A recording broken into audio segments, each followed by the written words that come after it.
What do you call it? It was called Urban Dynamics. Urban Dynamics, okay. So he wrote a book in '69 or something, that basically modeled an urban area, a specific aspect of it. So like I came up with in the first year, 2 dry wells, and it was clear that my thesis work wasn't going to go anywhere. So if I was going to get famous, I had to do something else. So I pretty much pitched, doing public systems, pitched doing anything having to do with my thesis. And so now you get a clean sheet of paper in 5 years to get famous. And so I was looking around for something else to work on. And, Gene Wong, who was at Berkeley at the time, sort of said, why don't you read Ted Codd's paper? And so I read Codd's paper, and I read the Codicil report, the first one in 1971. And the Codicil report made no sense to me. This is about the work you're speaking of? Yes. So I couldn't figure out why you would want to do anything that complicated. And Ted's work was simple, easy to understand.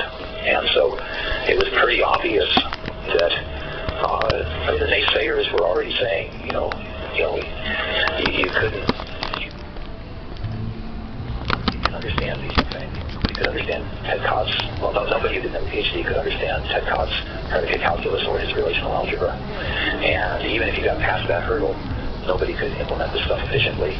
And even if you got past that hurdle, you could never teach this stuff to code programmers. So it's pretty obvious that the right thing to do is to build a relational database system with an accessible query language.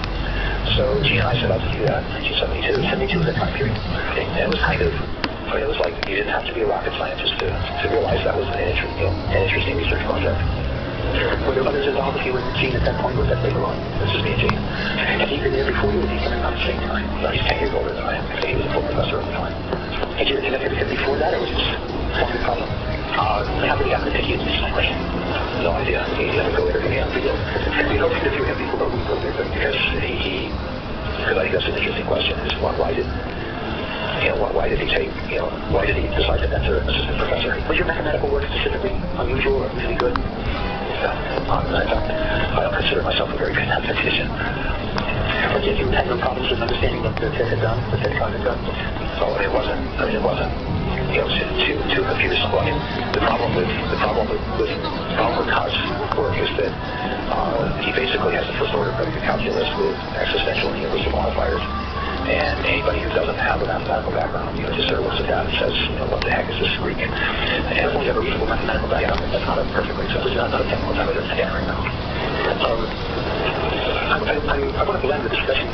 You continue there at Berkeley for many years, 25 years, I think, altogether, going from assistant professorship, I guess, in 71 to 76, to associate in 76 to 82, and then full professorship after that. Was the teaching part ever a significant portion of your interest or your work? No, but I'm just saying, you have to do it.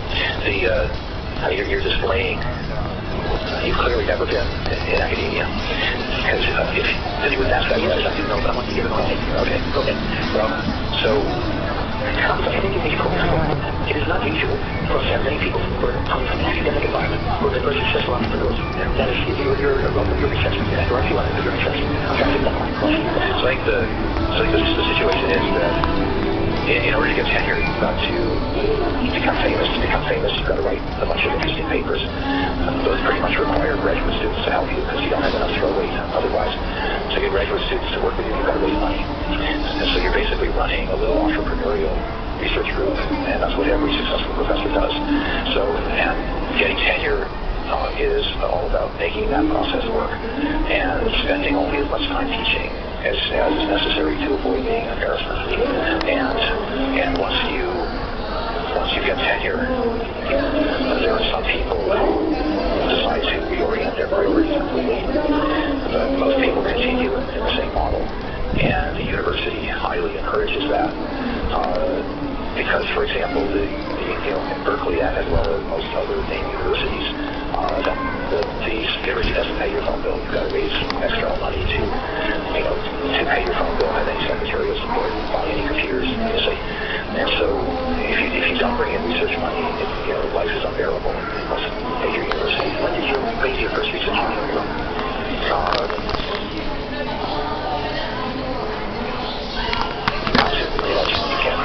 Were you necessarily going to set money on that? How did you walk? Where did you get the research money from? So grants from the Office of Naval Research, we got grants from the Army Research Office. I would say we were hustling money. Was it specifically for this kind of purpose? Did you identify that as an area that was being done today? Well, in 72, Gene and I decided to start building alternative Ingress. And we assembled, a team of students to work on it, and we immediately wrote grant proposals to support that work. And fairly quickly, we had enough money. Ingress was written by one full-time programmer and 3 or 4 students between 1973 and 1976. And so we had enough. We got enough research money to support that level of activity. Who did the design work on Ingress? Well, Gene and I worked on it together. The architecture of the system was mostly me. Gene designed the query language GWEL. That was his. GWEL was his. And he designed the initial optimization strategy. So the query optimizer was Gene's. I designed the execution engine and the file system, all the lower levels of the system, along with Jerry Held, who has had an illustrious career in his own right. I guess was that his activity. He was a significant contributor, of course. So he came on the scene fairly quickly, I think in 74, and he and I sort of did all the underpinnings of the system. But you were doing this while you were still at the university. Did the university have ownership, or feel it having ownership of what you were doing? Okay, the Ingress. I say this is an interesting and raging debate to this day. I declared Ingress to be public domain software available to anybody, and it was de facto public domain because by about 1970, so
指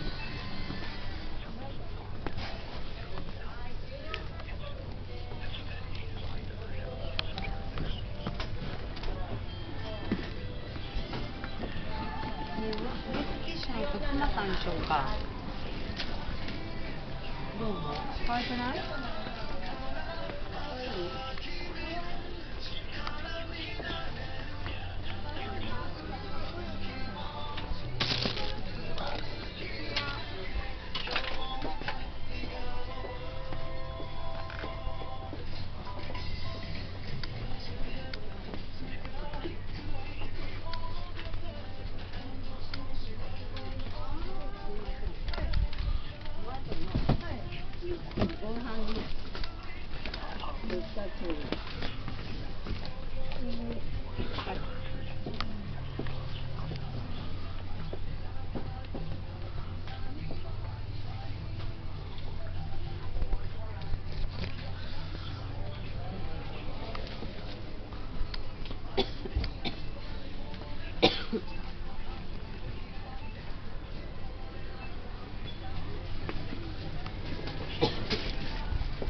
What?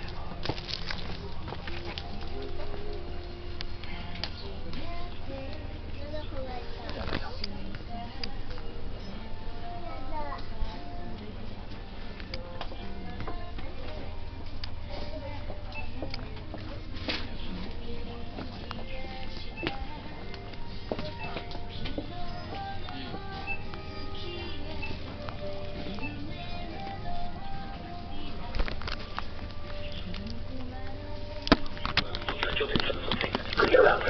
Right, so I think that was one of the advantages of Quell. It had a cleaner notion of aggregates. One of the things that mystifies me is that in SQL, if you have an outer block and an inner block, so you can say select name from employee where department equals select department name from department where floor equals 1. So remember, there's an equals between the two blocks. Take the same query, take out the equals, and put in the word in, where department in, and then there's the inner block. Well, you would think, under any ordinary circumstances, that those two queries would have the same meaning, but they don't. And so, for whatever reason, Don built in some very strange semantics into SQL that annoy programmers to this very day. I'm going to push ahead as you suggest. We're now in 1976. You have a reasonably good version of Seamless Working. You have 50, 60 locations that are using it pretty much on PDP-11s or equivalent machines or anything that ran on the anything that ran Unix. Well, the only things that ran Unix at the time were PDP-11s. Okay, so this is all on 1140s, 1145s. So you're providing any assistance or consulting help to these people who are using the system? So by about 1977, we actually had a pretty significant commercial user, which was New York Telephone Company. And there was a guy named Dan Gielan, Gielan, and he picked up the English code and actually used it in the real world.